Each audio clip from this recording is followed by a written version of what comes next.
Right, it's a very quick video today. I've just got to do this on my phone because I haven't charged up my camcorder.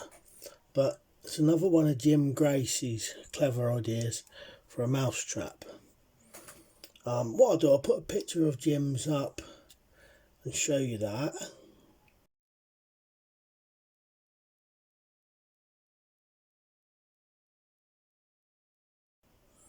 Right, so we've got this bent piece of wire, comes round, got a loop one end and a loop the other end. Now Jim's one has an elastic band on it.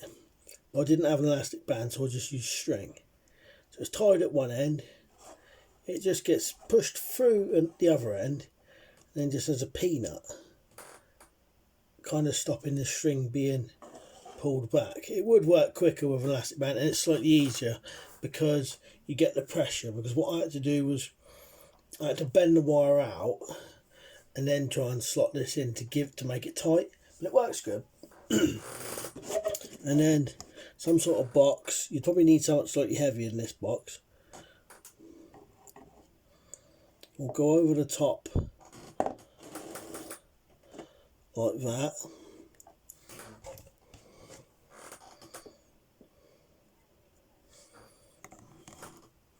And then that's how the trap is. And when the mouse goes underneath that gap, you go inside, it'll chew the peanut.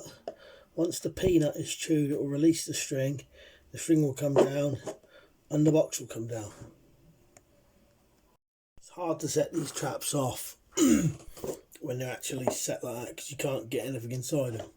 But I can kind of show you. So your trap will be rested on here. Once the mouse chews it away, you see it would fall down, and your box would be like that.